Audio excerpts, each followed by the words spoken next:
Hey everybody, and welcome to Don't Copy That Floppy. I'm your host Lex. I'm your other host Dan, and we are your weekly video game news podcast here on Chipbit Radio at chipbit.net and also on twitch.tv/DCTF podcast. We broadcast live Fridays 7 to 8 p.m. Eastern Standard Time, and we are on all sorts of different social medias. All the typical ones you could think of. Search for Don't Copy That Floppy podcast or DCTF podcast.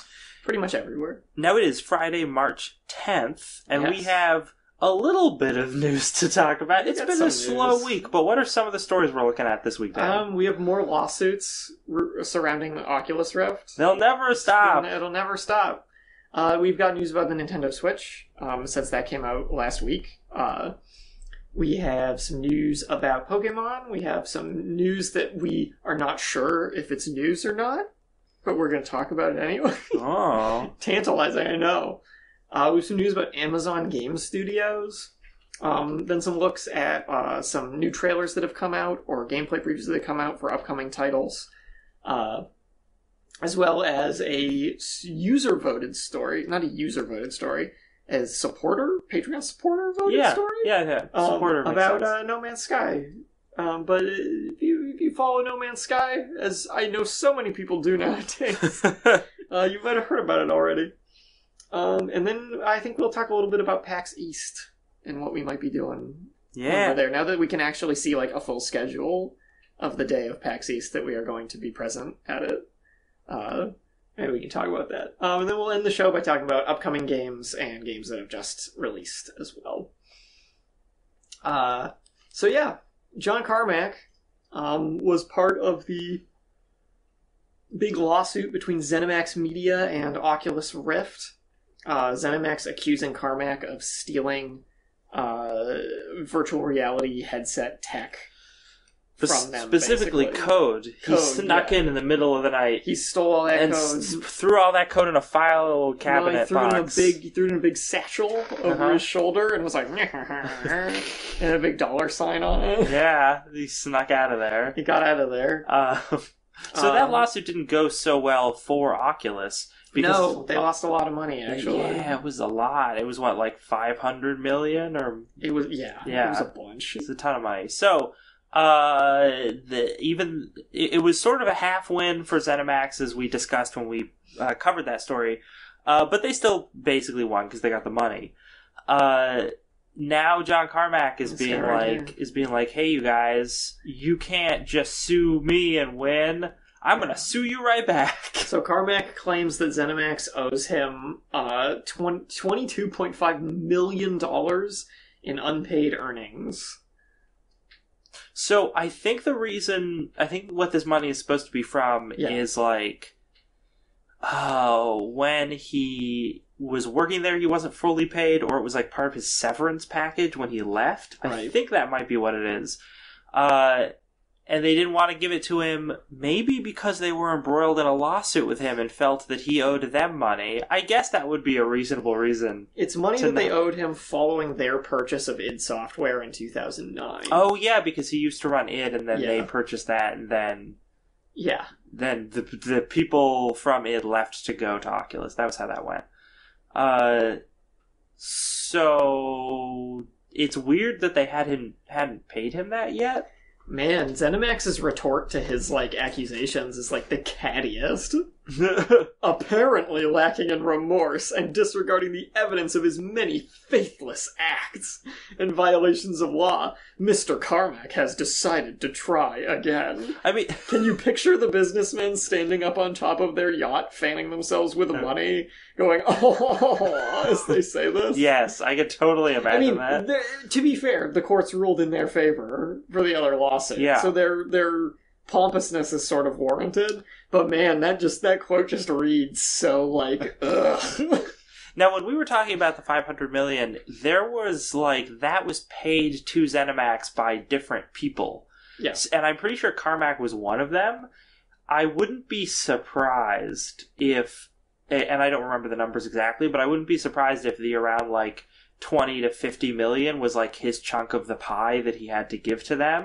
So now he's being like, why don't you just make it so that I didn't have to pay you that? Yeah. But even if they do have to give him that back, man, they still got all that money. Yep. But man, this sounds so dumb. It's just, come on, guys. Yeah. You're just squabbling. Oh, it's weird now, because now it's like they're not even squabbling over, or it seems like they're not even squabbling over the virtual reality thing at all. It's sour just, grapes. Yeah, they're just like, here, there was a virtual reality got sold to Facebook for this big pile of money, and now we're all just fighting over that pile of money. Well, it's like Carmack's lawsuit says. His lawsuit says, and I quote, "Sour grapes is not an affirmative defense to breach of contract." But sour grapes is exactly what all of this is. Exactly. It's all just these guys being super pissy with each other because they feel wronged. And they want that money. And to be fair, they all did wrong each other. Like, everyone in this situation has been shitty to all the other people in this situation. And, like, it's not gonna... And it's just not stopping. They're just continuing to be shitty to each other. But it's funny because while they're doing this... Because there's a lot of money on the line. So. There is, but it's funny because while they're doing this, you know, we're watching the sales numbers for the Oculus and how they just keep going down. Gotta get a piece of that pie! Gotta get in on the bottom floor with Oculus Rift! It's hot! Meanwhile, everybody's playing Zelda. Yeah, everyone's no VR, gamers. What? Yeah, no game. All the gamers have stopped paying attention to VR, and it's just like Zelda's a good argument for this actually, because like VR, everyone's like VR's the next thing. VR's the next immersive experience that's going to revolutionize video gaming. You know what's more immersive than VR and compelling than VR? A game with a physics system as logical and fleshed out as Breath of the Wild. Yeah. It's way better. I think it's funny. I don't need to be in it with a headset on if I can, like, do all the shit that I can do in that game, and it feels like I'm in a real world. Like, just saying. Just saying, everyone. Also, the idea of the Switch in general, where it's like, okay, here's a console you can take with you and go places. Yeah, unlike your VR headset. Yeah, it's kind of the antithesis of the idea behind VR, because VR is like, you have to stay in one place and you can't see any of your surroundings. And you look dumb. And you look like an idiot. Whereas, I mean, you look dumb carrying a Switch around, too, theoretically, but... Not if you have cargo pants, Dan. We talked about this last week. But way less dumb. Nonetheless, than a VR headset. If you just had a time machine and could go back to the mid-90s, you'd look super cool. Yep. You could listen to Alien Ant Farm and skateboard. Yeah! And follow me, like, no, my Switch! I broke it when I bailed on that nose bone. And then someone else holds up, like, what was the Sega Genesis handheld version? Oh, fuck. Like the Game Gear? Jesus. So it's like, oh man, you dropped your Game Sweet Gear. Christ. And don't forget the Virtual Boy, too. Oh, if we're getting into this territory. That's the precursor to VR. Oh, yeah. That should have told everyone that VR was not a road they should head down. It's just barfy and it destroys your eyes. Yep. So, we've gotten off topic, but this segues nicely into talking about the Nintendo Switch, which is selling very well. So it's funny, last week or maybe the week before, we ran a story about how analysts were like, whoa, Nintendo Switch not going to sell more than 5 mil in 10 months. It is now, we got a story from CNBC from like yesterday, the 9th, that says it's predicted to ship 8 million units in its first 15 months. So, which means it's doing pretty okay. Yeah, so all the analysts who were like, oh, this is going to sell that well, have all seen the launch and like, oh, wait, we were wrong. Yeah. The Legend of Zelda has also helped this out because that game alone is the fastest selling and best-selling launch title, like standalone launch title that Nintendo's ever released. I mean, it has to be. It has to be because it's the only one you can get. Yeah. But I think even if there were other titles you could get as launch titles that were worth having, I still think Zelda would have done those numbers. Yeah, it probably would have been. I kind of have a hard time doubting it. I think I read somewhere that Zelda was purchased with 80% of Switch purchases. Yeah. So yeah. Who were the assholes who didn't get Zelda with their Switch? The poor people who were just like, No. You don't make the argument that the poor people who could afford their Nintendo Switches were like, if only I could get Zelda too. If only. Fuck off. That's bullshit. If you bought a Switch, buy Zelda. Also, if you bought a Switch and didn't have enough money left over to buy Zelda, then you just don't have any other games for your Switch. Yeah. And that's what I mean. Like, who just bought 1-2 Switch or Just Dance? Those people are crazy. Well, don't those are like $40 games, right? Yeah. So in a world where I'm assuming you're a person who could just have $300. Oh, little Timmy. Yeah. Here's your exact cutoff of $340 allowance this month. Well, no, I'm saying if you just had $300, you couldn't buy a game, but you were like, okay, I need to pre-order the Switch because otherwise I'm not going to be able to get one. That's fair. That's what I'm thinking of. That's fair. That's like almost what I did because I wasn't going to spend all that money up front. I'm just imagining psychopaths who bought the Switch with no intention of playing Zelda. Yeah, that doesn't make sense. What are they playing? That weird clip game? Snippets? Is that what it's called? What the hell is that? Do you don't remember that? No. That's your weird shapes, and then you like overlap each other and press a button, and you snip the overlap shape. I don't know what this game is. is. I've seen a bunch of gameplay, but it actually looks really fun. It's a puzzle game.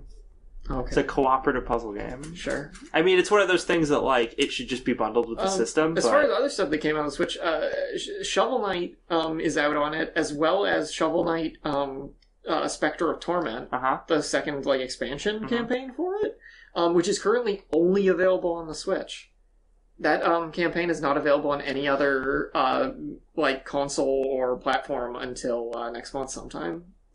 Nintendo's got a third-party exclusive. Yeah, they do. Ah. And you say that with kind of hesitance, but it's a good one. Yeah. Because Shovel Knight's great, Plague of Shadows was great, and I can only assume that Spectre of Torment is also great. Because Yacht Club's hitting it out of the park so far. Mm-hmm. That also includes the Shovel Knight gender swap mode, where you can mix and match the genders and pronouns of all the characters in the game with new character models. Oh. You can play as a male Shovel Knight who identifies as female. Oh. That's a functionality. How progressive. And you can choose all those options for every character in the game. It's great. I thought that was a super fun idea. So you have female identifying male Shovel Knight go to rescue male Shield Knight from the female male identifying Enchanter. You can do it, though! You can! They're super progressive. It's great. They're shoveling their way into a better tomorrow. Where we can all accept each other. But yeah, so Nintendo, the Switch selling real well. Their stock rose 8%. That's good. That's a big boost. Yeah. In a week. And this time their stock's raising for something they actually made. Yeah. Instead all these moronic investors are actually not false flagging this time. Pokemon Go. Dude, I had a dream that Reggie died. That's horrible. I just remembered this now. From a few nights ago, I had this dream that I was on the computer, and all these people were posting pictures of Reggie, saying shit like, his body wasn't ready, you will be missed, and crap like that. And in my dream, I was confused, and I was like, wait, did Reggie die? And I looked up, and he did. And that was the whole dream. Well, now we know that when Reggie dies, there's definitely going to be memes saying his body wasn't ready. There's no way that's not going to happen. This reminds me, I read an interview. I feel like we don't have a whole lot of stories to talk about this week, so we're going to be doing tangents. But this is Nintendo related, and it's related to the development of the Switch and the development of Zelda. I read a big interview with the lead designer on Zelda. I mean, not Aonuma, but the lead gameplay designer guy. Okay. And he was given the mission statement uncharacteristically by Miyamoto. He was basically told, do whatever the hell you want. Usually Miyamoto is more specific about Zelda games. It has to have this, this, and this. But they're like, no, do whatever you want. Mm-hmm. And when Miyamoto and Aonuma were brought in to see the early testing versions of the game, once they had the physics engine figured out and all that, these guys built this little area with some trees and cliffs and water and all that stuff, but rupees all over it. And we're just like, here's the best way that you can understand how this game's going to work. Play it. And Shigeru Miyamoto took the controller and he went up and he was walking around. He was looking at rupees and he was like, oh, this is cool. And then he started climbing trees. And Shigeru Miyamoto did nothing but climb trees for an hour. He stayed within the same 50-foot square area, just climbing trees. Climbing trees. And then he was like, this is brilliant, this is great. Has Link ever been able to climb trees before? Not in this way. Oh my Not God. In such a marvelous fashion. So that's how that happened. And I read a very sad thing that was a follow-up on that, where the lead designer guy, I think his name's like Fujibayashi or something, said, and Miyamoto and Aonuma agreed with him, that there were all these times they'd be working on the game, and like late into the night, and they would have a breakthrough. They'd be like, okay, yeah, we can get that to work like that, or what if we put this kind of puzzle here and do it like this? And they'd always be like, I can't wait to show this to Iwata tomorrow. Oh, no. And then they'd all be like, oh, he's not here anymore. And they put that into the game. They were like, we put that emotion into the game. We wanted to give people the feelings that we felt developing this game with in the absence of our good friend Satoru Iwata. And let me tell you, based on some of the stuff I played in that game, they gave me the feeling. It hit me right in my feeling spot. There was actually an interesting Breath of the Wild story. Oh no, we should talk more about this because it's interesting. Yeah. The Switch's sales, apparently in Japan, it has sold 313,700 units. That's big sales numbers. And it is bigger than the Wii U, but not as big as the Wii. As the Wii, no.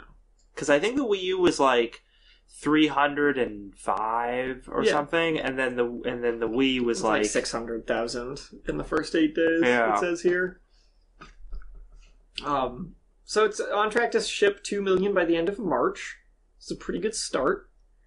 Breath of the Wild being... It's funny that all these articles bring up Breath of the Wild because it's literally the game worth playing on the console. It's like the only one. It's a Breath of the Wild machine. Yeah.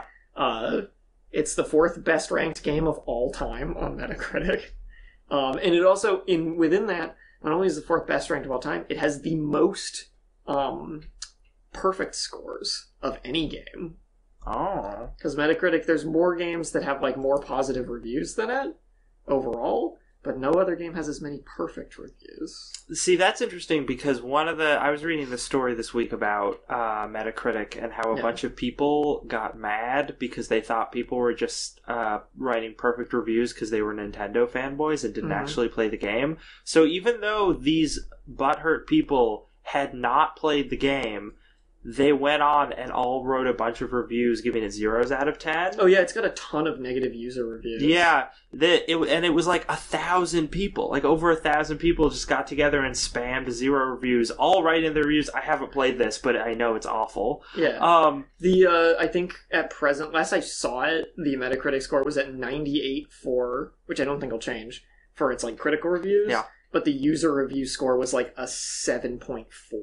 Well, then what was stupid about that is then the internet was like, these people can't troll that score. We all have to go and give it 10 out of 10s, even though we haven't played it. So then a bunch of people did that. So the moral of the story is ignore that. Ignore user reviews. Metacritic user reviews are just a war zone for popular games. That's all they are. That score cannot be trusted. And I had talked about it when I was streaming Breath of the Wild. I don't know if the 10 out of 10s for Breath of the Wild can be trusted either, because that's the old Zelda symptom of, it comes out, oh my god, a new Zelda game, 10 out of 10. Give it 10 out of 10. Pretty good. Pretty good. But then time goes on, and there's always a different perspective on it a year or two down the road. So I, for one, eagerly await the final assessment of Breath of the Wild once we're a few years out from it. What are people going to remember Breath of the Wild as? 2020. What will we remember Breath of the Wild as? What do we remember Twilight Princess as? Boring as fuck. But with potential. And, people remember Ocarina of Time as the greatest game of all time still. It's not. I mean, it's good. But time has worn on it. Yeah. So good for you, Nintendo. You did it. I think that two things happened in Nintendo's favor here. One, the Switch, everybody thought it was a cool idea and it got all that hype. And two, Zelda ended up being really good. And it turns out those were the only two things it needed to have fantastic sales numbers. We were both saying it up till the release. We were like, well, Zelda better be good. It better be. And it was. Yeah, it's great. So it worked out for them. And not even the collective negativity of the internet has been enough to mess up their launch for them. Not even all those fun ruiners trying to ruin everybody's Zelda and Switch fun. The Switch, though, we should say, has not been without its problems. And a lot of the reviewers of the Switch hardware itself have pointed that out. Yeah. That there's some sync issues with one of the left Joy-Con, I believe, mostly. There's been some screen scratching issues. There's been some hardware scratching issues on like the sides when you put it in and out of the dock. They've actually already, I think I was reading, or maybe you were telling me this last week, that they've already recalled. They've taken the you know how you can buy a docking station separately on their website. Recalled that already. Yeah, they already took that off their website so that they can redesign it because it sucks. It's terrible. But that's good that they're fixing the problem, and they recognize that they need to fix the problem, and it just gives me faith that, like... There's a screen of death issue, too. That's not a mass phenomenon, but it's happened to a few people. But it's all... People are making it try to seem like this huge issue, because, you know, whenever a new hardware releases, it's the same with, like, phones. There's a few people who have, like, this small... or have this very serious issue, but it's a small group of people. Yeah. But because it gets reported on so much... it leads one to believe that it's a much bigger problem than it is. I don't think we're looking at an Xbox 360 situation here. Although that was a year or two in that they all started red ringing. Yeah, that was weird because it was. You usually would assume that defects like that would show up earlier. Yeah. But no, I think it's good that it's happening now, and that Nintendo's responding to it by trying to update the hardware. Yeah. Which makes me feel better about waiting to buy the Switch. So when I buy it this summer, I bet it'll be great. All those things will be fixed. The other thing is that the one thing I've said about the Switch for a while now is, like, you guys could have just released it in, like, May. Yeah. And you could have gotten some more of these kinks out. Would have been fine. But no. Just had to release it in March. Yeah. Pokemon is also Nintendo related. Sort of. And Pokemon Go is sort of Pokemon. Sort of. sort of a copy of a copy. The CEO of Niantic has promised that legendary Pokemon will be in Pokemon Go by the end of the year. My prediction is that there will be an update that will introduce legendary Pokemon and break all the other Pokemon. How will they... I'm curious how these are going to be integrated in such a way that they're not just stacked on every gym in the game. Yeah, that's the thing, right? Because, like, even if they're harder to find, people are going to find them. And exclusively use them. Yeah, just throw them out of gym, so then every gym will just have a legendary. Are they just going to not be stronger than other Pokemon? Because then what's the point? They look a little different. They're rare, I guess. Yeah? This means the birds, Mew, Mewtwo. They already put Ditto in, finally. But we don't know about the Generation 2 legendaries, either. There's those dogs. Legendary dog guys. Oh, I forgot about those. Yeah, and Gen 2's in the game now, so... we'll have to find out. I mean, I'm glad they're introducing more Pokemon and continuing to introduce more Pokemon. Yeah, I'm glad they actually put out all of Gen 2 less than a year after the game launched.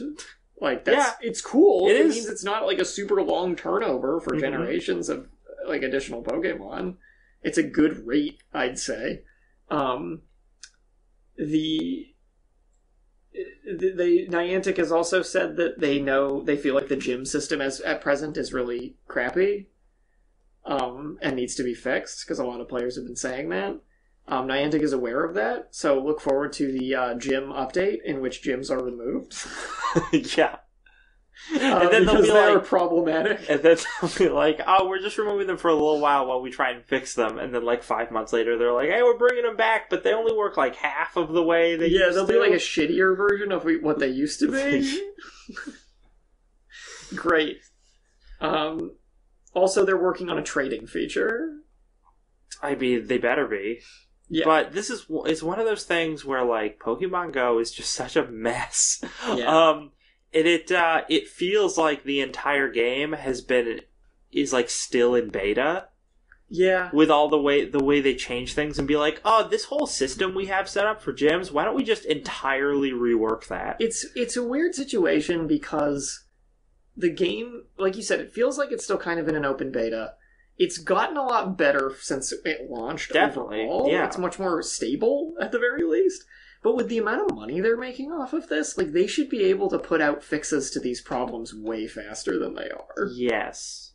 And that's certainly something we've called them out on in the past. So, So yeah, whenever we see stories like this, I'm like, cool, but they still haven't, like, won my trust or anything. No, they're not as communicative as they should be either about a lot of that stuff.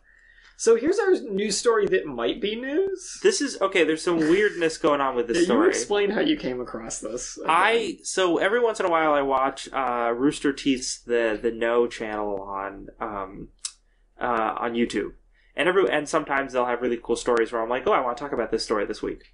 And one of the things that they don't do that really bugs me is they almost never cite their sources. Oh, such a stickler for hard-hitting journalism you are. Yeah, but they don't just put, like, they could have just thrown a link to the article they're talking about, like, in the description of the YouTube video, but they almost never do that. Yeah. But during the video, sometimes they'll mention where the article is from. So Right. I saw an article and a video, and the video was like, hey, it turns out King, the Candy Crush company, has decided to put down another ridiculous trademark. They're trademarking the word super this time. So, anyone who might not know about this, the guys who make Candy Crush Saga attempted to trademark Candy. And Saga. And it got them... to the point that, like, if they got these trademarks, they were like, so now no other video games can use those words. Yes. No game can be called Saga, ever. Or have Saga in its title. And Yeah. they butted heads with the developer Stoic, who make the Banner Saga, when Stoic was trying to make Banner Saga 2. That's right. They were like, are you going to try and get that word? Now, And they were like, apparently... are you idiots? Yeah, apparently they actually do still own the copyright to Saga, but what had happened was Stoic... I don't know if they, like, took them to court, but they definitely, like, threatened legal action, and And I think that some people in the legal system were like, yeah, we know you have this copywritten and we're not going to, like, take that away from you, but at the same time, like, this is ridiculous. You can't stop them from making this game. And thus Banner Saga 2 still was released. So it seems like they've done that again. And the reason why I was hesitant is because even though it sounds like something they would do, and it doesn't surprise me that they would do this. Because they've done this like 174 times. Yes. They've applied for trademarks, so they like do it a lot. Yes. They apply for lots of trademarks. My worry is when I was watching the YouTube video, I'm like, okay, well, what's their source? And I Googled like Candy Crush Saga devs trademark, and all of the results were their stuff for Saga back in 2014. Nothing about this. And I couldn't find anything about Super, so I watched the YouTube video, and in the YouTube video they show a screen grab of the article they cite. Yeah. So I went into Google and literally typed the name of exact the article URL. word for word. And that brought me to this article that we're citing, which is from Morrison Lee. Which is some weird It's blog a legal, website. it's a legal blog website. Yeah. But the problem is, I still can't find any information on this anywhere else. Yeah. On the internet. So I'm not 100% sure if this is true, because if Morrison Lee was Like, making it up... and this then, website also, like, Morrison Lee doesn't even cite where they're getting this information. Supposedly there's legal filings. Yeah, but they don't give any of those links out to us those or anything. So it's so and I did look around a little bit for I don't know how to find legal filings on the internet. It's too hard. You probably have to be a law person. Listen, I'm a video game journalist. That's the lowest bar of journalism. We don't have access to anything. Pull up the archive. So, assuming this is true, though, it is interesting because it means that if someone wants to make a game with Super in the title, they might butt heads with the King Company again. Yes. What I think is going to be really interesting is if Nintendo decides for their Virtual Console to re-release Super Nintendo titles. Oh, snap. And then King comes after them. And Nintendo, as we know, are not a company that will back down from IP protection. No. Then there's going to be a huge legal battle because Nintendo's going to get real angry. Like Super Mario Brothers? Yeah. You can't call that game that. And I think that will be I'm going to make some popcorn. I'm going to enjoy the heck out of that. Yeah, that'd be delightful. So I'm kind of hoping that this is true just so that can happen and then we can watch the ensuing legal battle. So we talked a couple weeks ago about how Amazon.com is starting game studios. Oh, yeah, they are. I always forget about that. Me too. Apparently, they've already announced one of the games they're working on, a multiplayer combat game called Crucible. There's even an image for it that's on this Polygon article I got from yesterday. I didn't even know they'd announced any games yet. But a man named Lewis Castle was hired by them to join the team as head of Amazon Game Studios Seattle to work on this game. He is best known for his work on the Command & Conquer real-time strategy series. He's the co-founder of Westwood Studios. Co-founded the company in 1985, and after its purchase by EA in 1998, he held various senior positions at that company. So, this game looks like another Overwatch clone. Yes. Crucible is a MOBA-inspired shooter for 12 players. So it's an Overwatch in which clone. combatants can switch sides and betray their teammates. Okay, that's a different feature. So that's at least a different...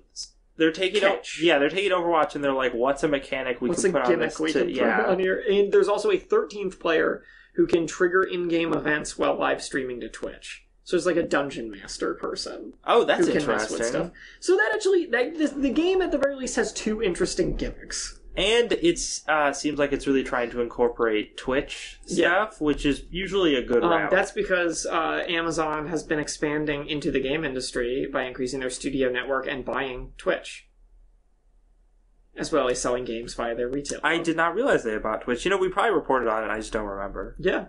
But that's cool. So August 25th, 2014, they bought Twitch for $970 million. Well. So they're invested. If they were willing to spend almost $1 billion to acquire it. That's not how much Mark Zuckerberg paid for Oculus. So here, now that we have this information, or have been reminded of this information, this makes me a little more curious about the things they're going to make, because I assume that this is just the beginning of a trend of them attempting to make games specifically for the streaming market. Yes. That's probably what this means. Well, remember that game, the indie game that we reported on a while back, that was like a horror game, but it was specifically for Twitch? Yep. And that got mired in a lawsuit because the guy who was making it was a jerk and wouldn't give recognition to the other people who worked on it and blah, blah, blah. So who knows if that game's ever going to come out. But I could see them looking at that and being like, hey, we're a big studio with all this money and resources. Why don't we take that game idea and just make it, and we can probably release it before that one comes out because we're not going to be embroiled in a lawsuit over it. Yeah. That would be an interesting route to take, or just for sure any kind of jump scare type game. What other games really appeal to streaming? People stream Hearthstone a lot. People stream different. This is a MOBA inspired game, but they could go for a top down MOBA. Yeah. People still stream those a lot. Yeah. What are the other things that people stream? They stream shooters? I don't know. People stream everything. I guess that's true. It's more what's popular more than other things, and that's mostly competitive stuff. Mm-hmm. Like MOBA type things and shooters and Overwatch and things like that. And big RPGs, I think, get streamed a lot. But people stream whatever. So, let's see what Amazon does. Speaking of Overwatch and yes, Overwatch-inspired games. Overwatch! So Overwatch, they put out a custom game browser recently, which is basically, instead of doing custom games that are just set up who you want to play with, like you and all your friends, and pick the map and pick the game mode, it's make your own game mode, alter the rules, allow or disallow certain characters. They basically removed the old Brawl modes that were goofy things like each team is 5 Reinhardts and 1 Lucio. Yeah. Which was a really fun one, actually. It was things like that, and then made it just this custom game browser so you can make anything you want. So if you want to play one of those old ones, you just make it in this and play it. Which I think is really cool. Naturally, however, as is the nature of a game in which you gain EXP for playing it, you gain EXP for completing custom games, because I feel like people probably wouldn't play them if they weren't getting XP experience from them. because then it's like in a game like Overwatch where it's like you don't have to pay for anything, you want to get that experience so you can get loot boxes for free. So why would you play the game mode that stops you from getting loot boxes? Yeah. You just wouldn't. Yeah. There's no reason to. So they naturally were giving people experience points. But guess what? Shockingly, players used the custom game rules, or abused the custom game rules, to make games in which they could quickly or idly earn experience points. By like barely playing or not playing at all. Yeah. They just go in the game and the way it's set up. I don't know the specific setups or anything. But the game director, Jeff Kaplan, made a big post on the Battle.net forums about this that I thought was great because he basically just says, hey, we're not stupid. Stop it. He said, when we introduced the game browser and custom game features, we were excited to allow people to earn experience playing the game in unique and different ways. We also knew there was potential for the system to be exploited, but we wanted to give everyone the benefit of the doubt before becoming overly restrictive with the system. It's very disappointing to us that players abused the system to gain experience while inactive. So from a developer standpoint, they went at this very casual, with just like, here, take the thing, do whatever you want with it. There's no restrictions on it. Have fun. And they put the faith in the player to not be shitlords about it. That faith was badly misplaced. That faith was, I agree. They shouldn't have done that, but I give them a lot of credit for doing it, because now he can come back and say, hey, we gave you guys a chance. And you beefed it. You blew it. You blew it completely. So if we have to do something about this, you can thank all the jerks who were doing these exploits. He basically says they're going to be taking disciplinary action against players who do abuse the system. So as of right now, they have implemented an AFK timer and removed experience gains in custom game skirmish modes. And they are going to take disciplinary action against players who abuse the system, which means a possible ban. But more importantly, Jeff Kaplan is personally disappointed in anybody who does this. He goes really hard into this because discussion about this became very heated of people saying, like, is it okay for them to be cracking down on this? I say, of course it is. But he said, I've seen discussion in the community and the press on this topic, and sometimes it gets talked about as if it is a gray area. Like, is this wrong or is this okay? Well, let me take a gray area and make it starkly black and white for you. Abusing and exploiting custom games or any other game mode to earn experience in Overwatch while inactive is not okay. The reason I want to be absolutely clear about this is because we are going to start taking disciplinary action against people who partake in these activities. If you create a custom game that in any way encourages players to gain experience while inactive, you risk having your account banned. If you join a game mode with the intent of gaining experience while being inactive, you risk having your account banned. And do not name your custom game in any way that even implies that gaining experience while inactive is okay. Please do not do this as a joke, because you will be at risk of having your account banned. I like how hard ass he is about it. It's like, no, this is not a gray area. We will ban you. Stop it. So I think it's pretty funny. It's fantastic. It's so good. But I love the idea that he can be like, hey, I gave you a chance. Yeah, it's great. I adore the way they've been handling jerk-ass players in Overwatch, just overall, in every game mode and element and things. It's great. It's funny, and I think I talked about this before when we've talked about these kind of things in the past, but I think it's funny that, like, if this was if this was like a company that sold a product, yeah, and somebody was abusing the product in some way, and the company was like, no, you don't get to buy it anymore, you're terrible, like, the consumer base there would just be this huge backlash. Yeah. But with Overwatch, it's like everyone loves the game itself. Yeah. and it's not like people are gonna stop playing it. It's got a huge loyal player base. Yeah, so that gives Blizzard free reign to just be like, bring the hammer down, like as hard as they want. And also, it's one of those situations where the people they're bringing the hammer down on are cheaters. Yeah. Pretty much exclusively. Because earning EXP for free like this is cheating. It's just another form of cheating. Mm-hmm. And I get it from a financial standpoint, too. At Blizzard is like, they earn money when people buy loot boxes, so obviously they don't want people doing this. If people want a bunch of loot boxes, they want them to buy them. Yeah. So I get that from a business standpoint, but it's just not fair to people who don't want to play like assholes and exploit the system, which is the majority of people. So you're also looking at a situation where the vast majority just wants to play the game and have fun as intended, and this small minority of jerks wants to cheat and be, like, shitty about getting free experience points doing this and all that stuff. So they can bring the hammer down on that small group of people, and those people whine and moan and complain about it, and everyone else is like, maybe you should have just played the game. Maybe you should have just not been a bad person about it. Uh-huh. So there's no, like you said, there's no, they can't get any ground to push back, because they don't have an argument. Yeah. All the people complaining, like, I got banned because I cheated. Have pity on me. No. You cheated at the game. But I didn't know it was wrong. I'm morally bankrupt. I don't understand. I was a gray area. It was a gray area. I read Clockwork Orange. I was half asleep. I didn't know what I was doing.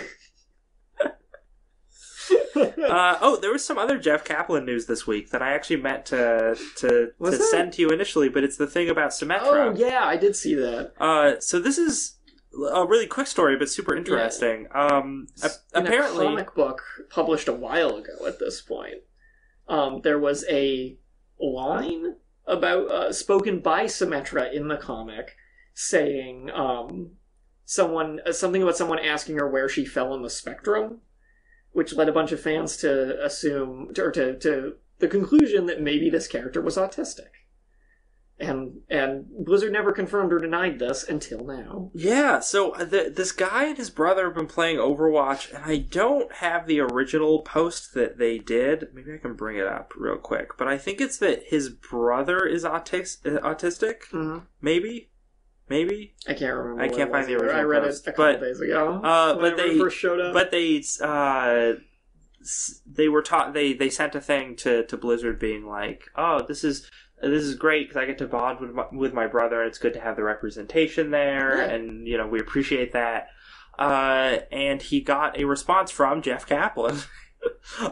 Which said, he's so glad that Overwatch is providing a great way for you and your brother to bond. Nothing warms our hearts more than hearing stories like yours. I'm glad you asked about Symmetra. It was very astute of you to notice that she mentioned the spectrum in our comic. Symmetra is autistic, and she's one of our most beloved heroes, and we think she does a great job in representing just how awesome someone with autism can be. So... there you go. Yeah, so it's neat. I mean, Blizzard, Overwatch, they've been pushing to have a super diverse cast for it this whole time, and I think they've done a very good job of that. But this just goes to show that they mean that in more than just what country they're from, or even their sexual orientation. Yeah. They're going into even more than that of just Symmetra's got a different. She's got a mental disability technically, but she's still rad. Yep. She's still the shit-wrecking powerhouse character of the season. Yeah, especially after she got respect. She's crazy really rad. Buffs. She's now really rad. She melts entire enemy teams rad. One might consider her too rad. So Jeff Kaplan's had a great week, I think. He's had a good week, I agree.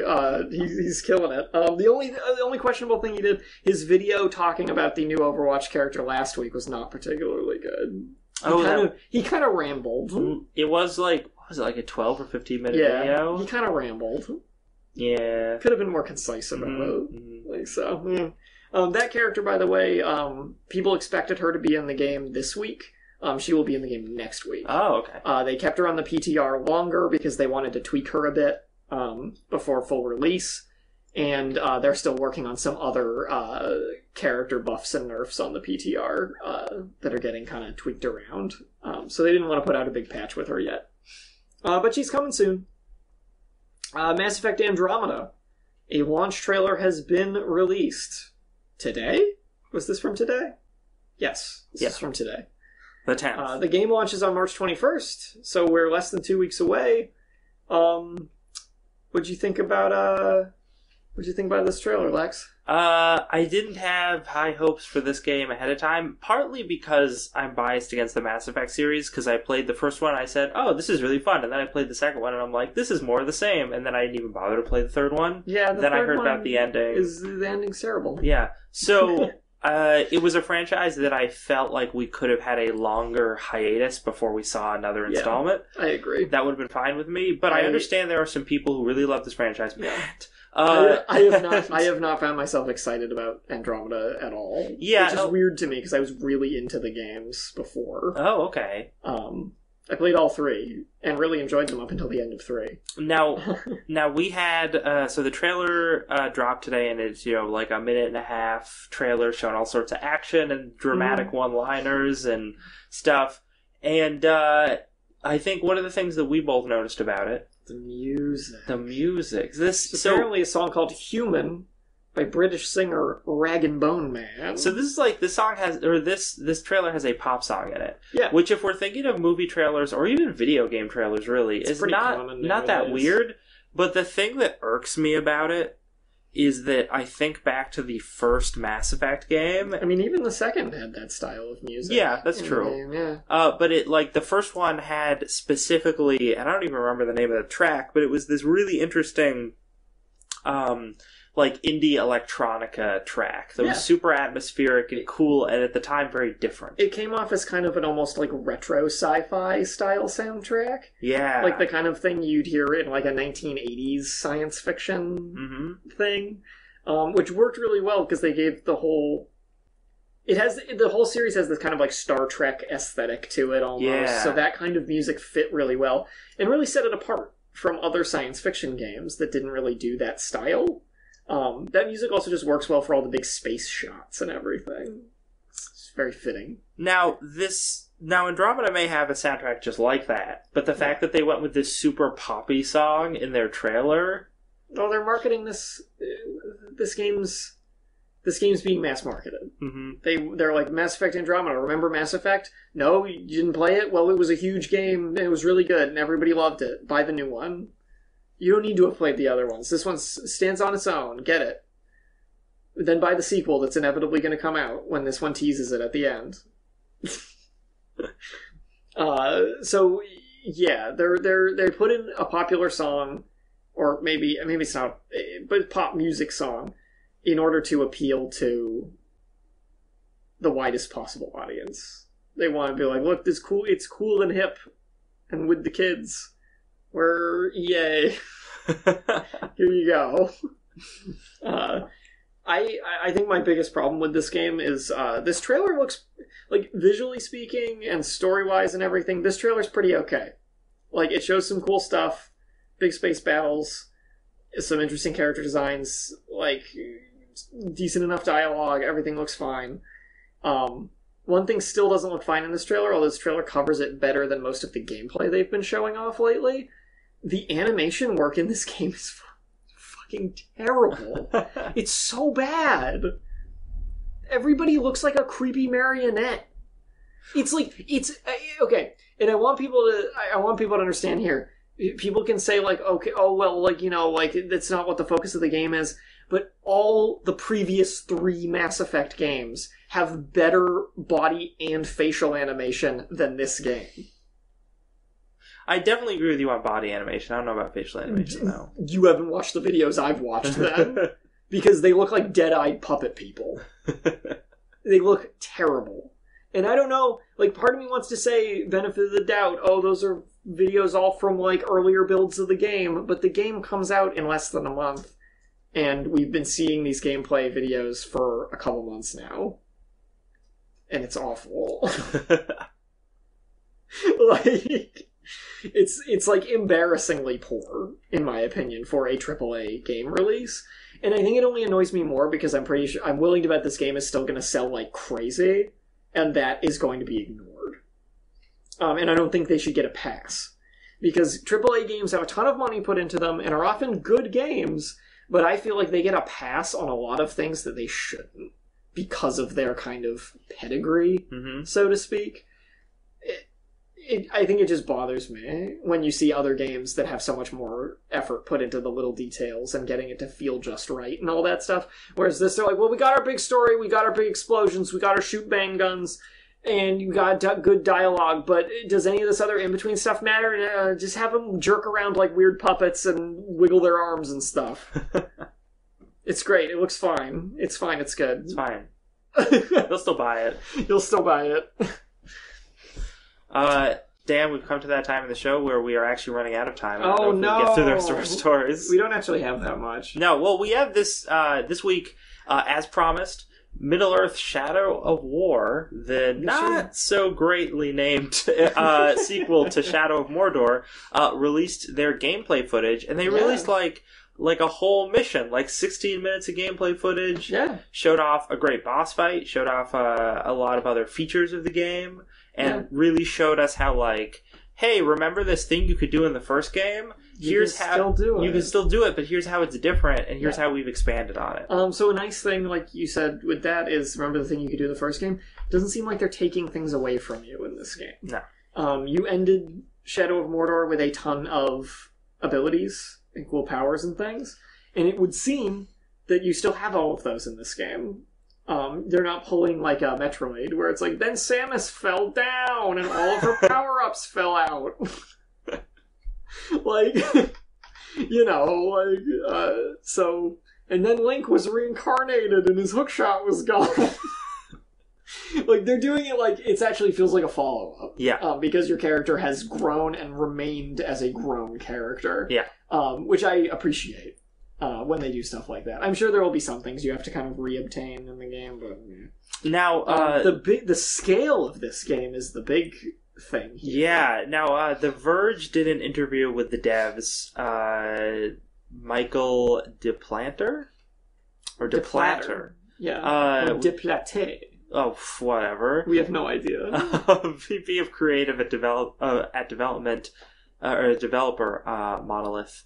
Yeah. And, wait, when is this article from? This article is from the 8th. The 8th. 2 days ago. Thursday. Yes. And I think it's a great interview. Wednesday. They talk about how they really want to improve with this game, and they use the analogy, it's kind of our Terminator 2 to Terminator. Which I think is a great analogy. It is a really good analogy. Especially seeing the gameplay, I'm like, I get what they mean. Yeah. It's an escalation of that nature in kind of every aspect. The graphics still look really good. They don't really look markedly better than the first games. But the first game's graphics were fine, so it's a good looking game. Yeah. So that's okay. We get to see all of Mordor, and we see it separated into its separate regions. Yep. And those different regions have forts that you can try and control. I bet you didn't know that Mordor was such a beautiful and diverse country. So, in some places there are barren mountains. In other places there are volcanic mountains. Yo, man, I don't remember seeing no snow. That's true. We didn't see any of that. Or any forests. Yeah, at all. There was none of that to speak of. It's kind of weird. But they had to make it varied. Yeah, I get from a video game standpoint why they did it. Yeah, the game would be boring as shit if it was just a big barren wasteland. But it's cool because in this game, instead of you going solo, you instead are leading an army of orcs, which you could do at the end of the first game. Oh, could you get another ability that you still have at the beginning of this one? Excellent, because the whole deal with this game is you're trying to take over Mordor and beat up Sauron. Sauron. In this very canon video game. Very canon. I think we should coin a new term for this game. Actually, for the level of canon in this game, I think that this Shadow of War is hyper canon to the Lord of the Rings universe. It is so canon that it is not canon at all. I eagerly await more hyper-canon titles set in various IPs. There's all sorts of stuff you can do with beasts and things. There's the Nemesis system still exists, but now it applies to more things. Yes, it's like you'll have a Nemesis who spreads his Nemesis influence to the entire army you are facing. His Nemesis juice. His Nemesis juice just goops out everywhere over the land, and it changes the landscape and stuff too. Though. Mm-hmm. Like, your Nemesis will be like, I really like big fences, and there will be big fences everywhere. Or he'll be like, I'm a necromancer, and there will be, like, a zombie orc. Just one. Just one. I'm not good at it, but I like it. It's a low-level Nemesis.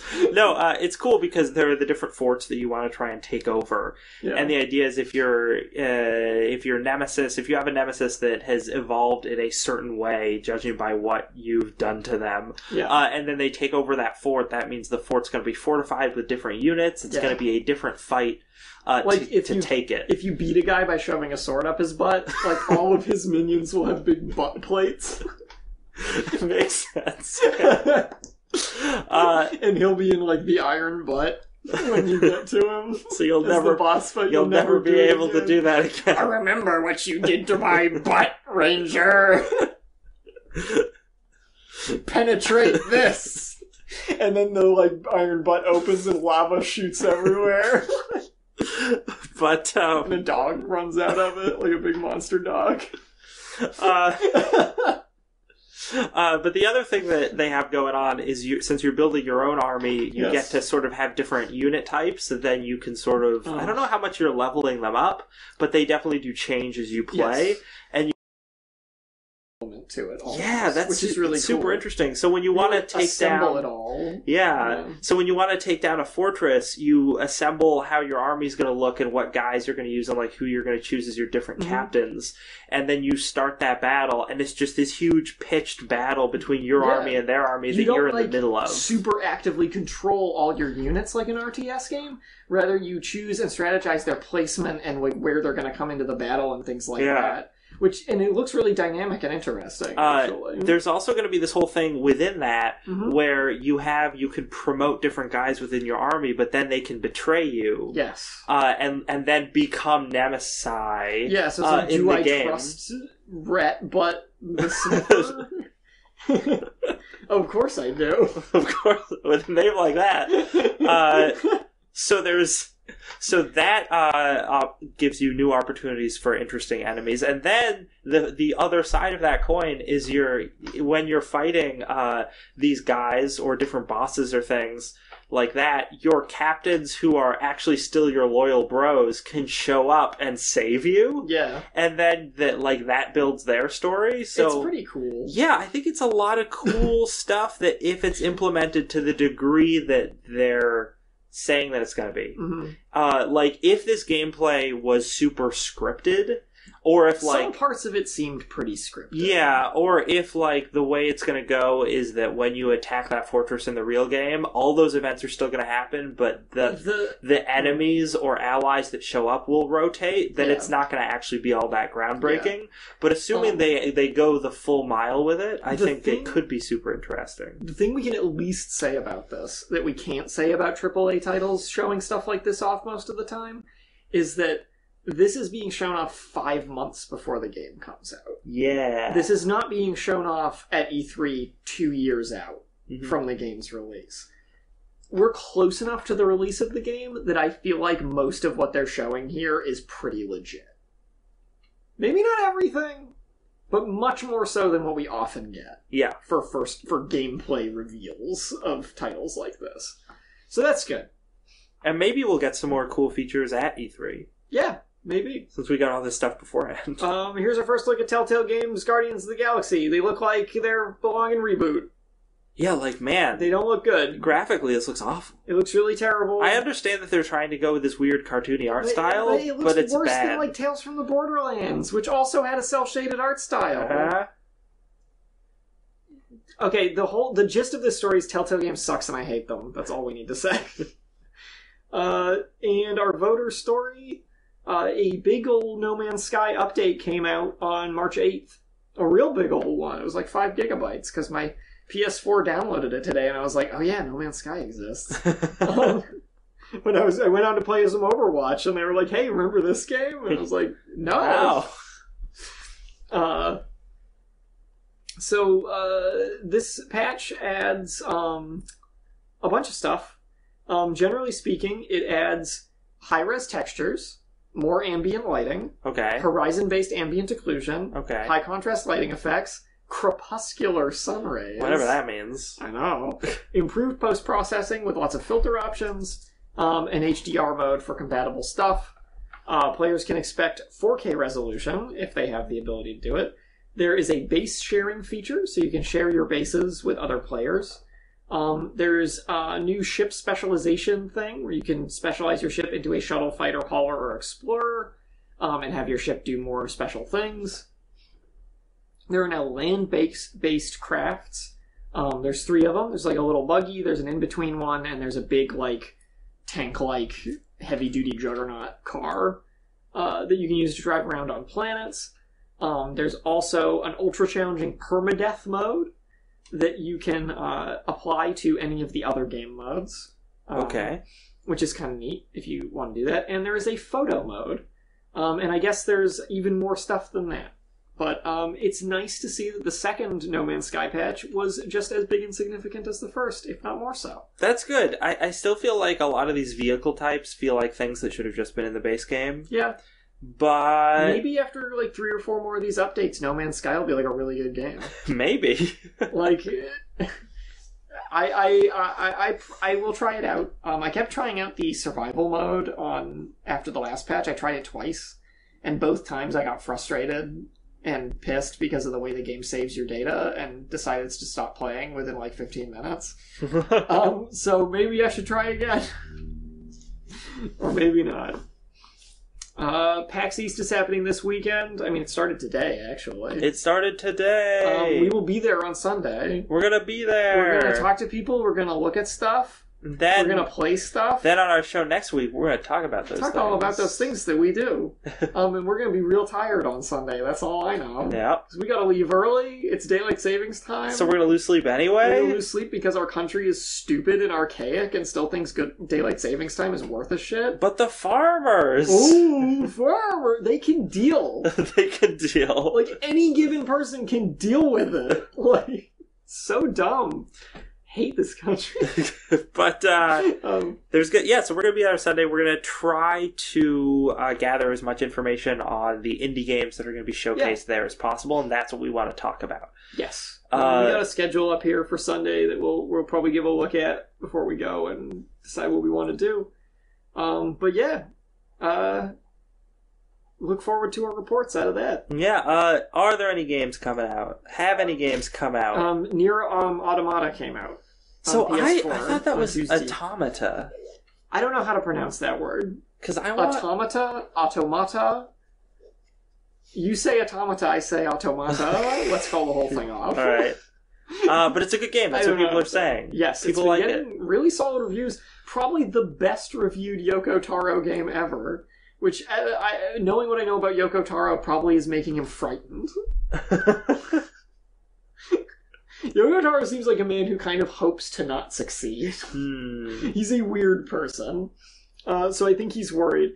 I had a very funny exchange with a friend of mine on Facebook who picked up Nier, but he does not yet have Breath of the Wild because he doesn't have a Switch or a Wii U. But he wants to play Breath of the Wild really bad, but he got Nier on Tuesday, and he posted a picture of the game, and in his screenshot, the main character, Android 2B, is riding a moose in an overgrown city. And he just said with it, man, Breath of the Wild's great so far. And yesterday he posted another picture of 2B riding a boar across a big stone bridge and said, nice try, Breath of the Wild, but Twilight Princess did this already. And I was like, oh, that's really weirdly uncanny. That's great.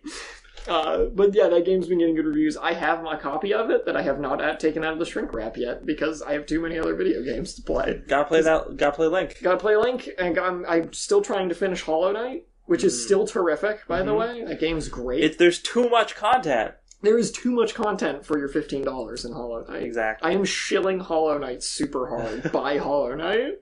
This is unabashed shilling. It's good, buy it. Coming up on the 14th, we get the release of Star Trek Bridge Crew. Thank God. Thank God. That's a move over, Zelda. Yeah, no, I remember seeing that at as one of the conventions things that reported on it, and it's just a really stupid gimmicky VR game. Yeah, that people are gonna play for 5 minutes and be like, oh, you need 5 people to play this game? I guess it's fun if I have 5 people here. A sequel to Styx Master of Shadows, the Goblin stealth game, is coming out. I didn't know that. Styx Shards of Darkness. Good for him. The first game's supposed to be pretty okay, so maybe the second one's good too. Yeah. Oh, Ghost Recon Wildlands came out on the 7th as well. I haven't actually looked at reviews for that. I assume people like it. I haven't looked at reviews either because I know for a fact that I don't care at all. Yeah. Even a little bit about it. Mm-hmm. So, we'll see. That's about it. Thanks for listening, everyone. That's been our show. We went over because we thought we could tangent, but then we couldn't. Oh, but it was fun. Everybody enjoyed it. We have been Don't Copy That Floppy Video Game News Podcast, broadcasting live Friday, 7 to 8 p.m. Eastern Standard Time. www.chipbit.net. Also, twitch.tv/DCTF Podcast. You can find us on all sorts of social media by searching DCTF Podcast or Don't Copy That Floppy Podcast. So follow us on there. Also, if you want to support the show, we have a Patreon, so you can go ahead and give money. You can get all sorts of cool perks, like the ability to vote on stories. You get bonus content every month. Or you could support us if you have no money. If you if you bought a Switch, you'd never fight to buy a game. If you're one of those poor, unfortunate, impoverished souls who could only afford a Switch and no Zelda, then you surely have no money to give us. In which case, please leave an iTunes review. We would appreciate it, and it still helps support the show. God damn it. Oh, terrible. But yeah, thank you very much for listening. And until next week, when we are reporting our PAX experience, remember, don't copy that floppy.